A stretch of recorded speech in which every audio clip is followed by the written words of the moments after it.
everybody, welcome back today guys to the channel. Today, Gran Turismo 7, I found something recently online that I cannot find anywhere else. Now there was a channel that has uploaded some raw footage of the BRZ drifting around Scuba Short, just unseen state of play footage it says. I don't know what else to say. I tried Googling it.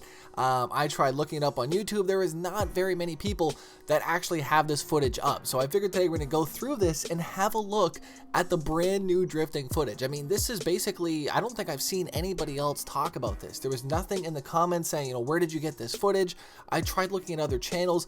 I cannot find anything. However, though, I'm very thankful that he has done that. So I will leave the original link down below for you guys to listen to it in its entirety if you'd like to, with the music as well. Huge thank you to Kareth Cart for uploading this footage for us for today. So we're gonna go through this. Huge thank you for watching. And of course, before we start, dad joke of the day coming from Mr. Randomly, and he goes, dad joke, what did the carpet say when it was put in the cart with other carpets?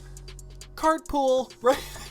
Huge thanks for watching. Leave your dad jokes down below, and of course, don't forget to slap that like button.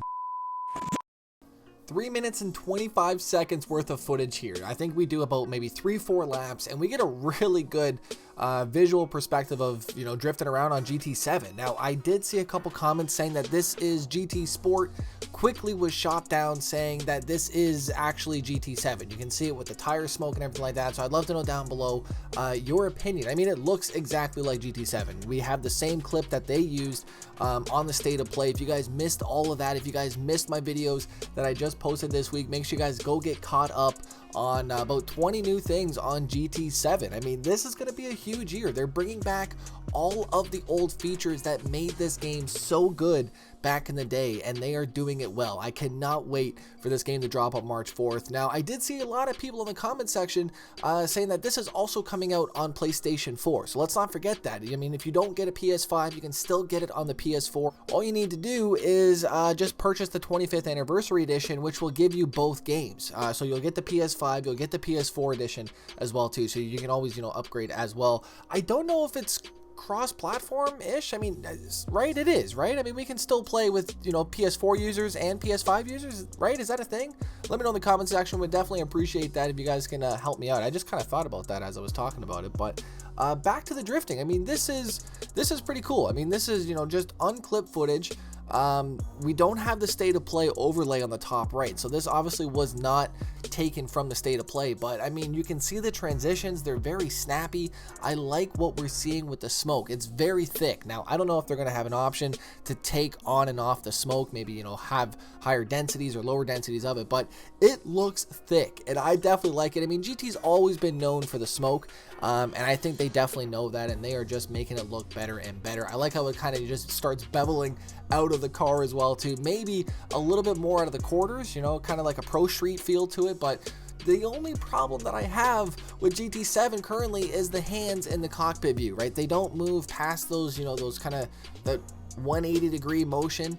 You know, for sure interesting to see them not want to make it look almost like Project Cars did back, you know, when they first did it. That was a huge thing. I think also too, Drive Club did the full 900 degrees of motion on the arms, and it's a really cool thing to see, but it really does take away from that realism factor on the game. I feel like when you do see the guy in the cockpit view just moving his hands left and right almost, right? So hopefully, you know, next Gran Turismo GT8, we're gonna get, you know, the full in-hand cockpit motion. We do see him spin out on this run, which was cool to just see it stop. Cameras, you know, kind of spun around for him here, but car looks good. The visuals look great. The smoke looks great. Daylight looks great. I mean, there's nothing that I really have a problem with this game other than, you know, the hands on the cockpit, which is really nothing, right? So let me know your thoughts down below on your first impressions of the drifting. I figured we'd take a couple of spots that I liked. We're going to slow them down and just look at them a little bit closer. 3 minutes 25 seconds. It goes fast when you're watching new footage. So this is it right here. Look at his hands, man. Like, come on. How come we don't have the full 900 degrees. It's 2022, and you know, Polyphony Digital has not figured it out yet. I don't understand why they have not. If you guys have a realistic answer down below, I love the company. I'm not saying anything bad by any means. It's just, it's crazy that they didn't fix it. I thought they would have. I really did, considering, you know, we've seen it in the past be done. So we know it's possible. It's just maybe with their, you know, setup with their engines, it's a little bit different. Now, this right here, you can see the smoke starting to puff out of that rear end. I do like that a lot. I like the different kind of thicknesses or thickness with the clouds, if that's right. Thicknesses, what the heck am I even talking about, right? This game's got me all type of ways, man. I'm excited. I seen comments down below saying that their dads were excited for this game. They haven't had their dad excited for a game for years, right? I checked today, the last Gran Turismo that came out was 2017. It has been a long time. And then before that, GT6 was, I do believe, 2012. So we have had a decade almost with really no proper GT titles that we can stamp a number on it, right? So it's really cool to see this coming out. Super excited. The drifting has got me even more excited. I honestly couldn't believe I found this clip yesterday, and I was even more surprised that I couldn't find anybody else talking about it or showcasing footage on the new drifting on GT7. So hopefully we get some more footage leaked out in these next few weeks. But there is also the anti-lag system that is going to be tunable for your cars as well too. So all these are going to be a big part in drifting, drag racing, circuit racing. I mean, this is going to bring a lot of different people together, I feel like, for this installment of Gran Turismo, and I am very excited for March the 4th to drop. Let me know if you guys have pre-ordered. I'm going to have to pre-order at GameStop. I checked on the Amazon website. I was going to order it off Amazon, and it says March the 8th to have it delivered. I don't want to play 4 days late, man. I want to play on the 4th, right? So I'm going to have to go over to GameStop and pick that up on the morning of. So I'm going to probably get the 25th anniversary edition. We get the hard book, the steel case, and all that. Super cool that you know, they're doing something special for us on there. We get the audio tracks. I think we get $1.1 million as well too added into our bank account, right? So that'll be nice. Just a small loan to start the game off, which, as you know, can go quite quick when you are buying cars. And I found that out last night on GT Sport. And I told you guys I was going to run you know, the final race of the league racing and the sport racing, and I just absolutely tumbled hard on this race. Now I was really not prepared, to be completely honest with you. We were able to tune our own cars. I just bought, you know, the OP car. I checked what was, you know, running on the leaderboard list, and it was the Mach 1 GT40, which just so happened to be $2.1 million. So, you know, I was a little bit stressed out from spending the cash. I only have about, I think, like $2 million left, if that. I was at the back of the pack as well too, with very little you know, experience on the expressway. I really don't run the South Inner Loop too much. We ran it for the Olympics, and I mean, I bombed it, absolutely bombed it. You know, the first lap, I didn't have a lot of confidence, and you need to have confidence coming in to these GT Sport races. That is the biggest thing, and I just really wasn't prepared, but I wanted to race it. It is only a one-day event thing. I mean, there was 2 time slots left. I just picked the one that opened up, and I didn't want to spend too much time on it at the end of the day. I knew I wasn't prepared to run it, but I wanted to just have fun with it. So I was like, you know what, I'll just race, you know, maybe we can get some good battles in. And I was hoping that that's what was going to happen with this R32. He seemed to be the only guy that didn't pick the GT40, so I was hoping I was going to have the upper hand on him.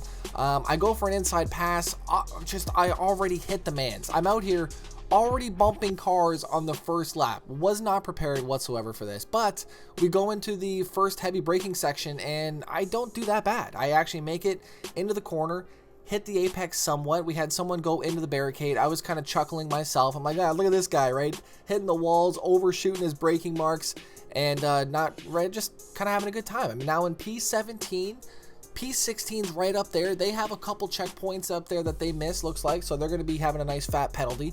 And, you know, just we're having a good time. I know where I'm at the moment. I know the track pretty well, so, you know, I feel like I'm coming good into this next heavy braking zone, which does put us, I think, in excess to about 129 miles an hour coming through these tunnels, which, right, it gets up there pretty quickly. Look at that, 132.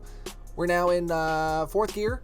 full send coming down here, and this is where it gets a little bit hectic. I'm thinking, right, I'm like, what am I gonna do? I'm trying to catch up to here. I can see these guys slowly gapping me a bit, so I'm like, you know what, I'm gonna be a little bit late on the brakes this time, just a little bit late. I wasn't gonna go crazy. 200, I brake at the 150 late, almost at the 100 looking back at this, and I just send it right into the wall. I don't know what I was thinking on this whatsoever, and this man passes me, and now I'm in last place at the moment. 1.5 second penalty added on to my run there, and I make it a couple laps in. I go 2 laps in.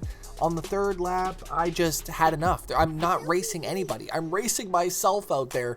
So I decide to bring it into the pits, and we're going to go ahead and call an early race on our final racing series here on the road to GT7, man. Definitely an embarrassing run, but right, I have to show it, man. We ran the race, unfortunately, just not the results that I was hoping for on these sports series races, but they are tough, especially on this race. I mean, this is why this was a part of the Olympic series, right? I mean, this is probably one of the most challenging ones to run. If you tap the wall, you lose so much speed and momentum, so you really need to be perfect. I was already braking on the first corner on that first lap too, right? So it was just, I wasn't prepared mentally, the car wasn't prepared, and in turn, it showed, right? It definitely did show. So I backed out of there pretty quickly, and that's about it. I mean, I wanted to showcase that at least for you guys, a little bit of, you know, drifting, a little bit of circuit racing, but I mean, I'm really excited for the drifting this time around. I think this is going to be a huge year. We have so many more cars at our disposal. That's really one of the biggest, you know, problems with GT Sport is we just didn't have the cars. We had the drifting mechanics, we had the tracks. You know, it's going to be exciting to get new tracks and more tracks, but we just didn't have the car list. So it's going to be really cool to see that list open up for us on GT7 and then the expansions and DLC. So question of the day to you is, what do you think the first DLC expansion is going to be? If you actually answer this down in the comment section down below, I know you guys stayed to the end of the episode, and I appreciate that. I really do. Huge thank you for watching for today. GT7 is less than a month away on our calendars. Super excited. Huge thank you once again for coming around, and we'll be back tomorrow with some more Gran Turismo drifting, right? Super excited. We're going to keep this momentum going. I'm liking the PlayStation 5 right now. I really am. Let me know your thoughts down below. I'll see you guys back here tomorrow. I'm out. Peace.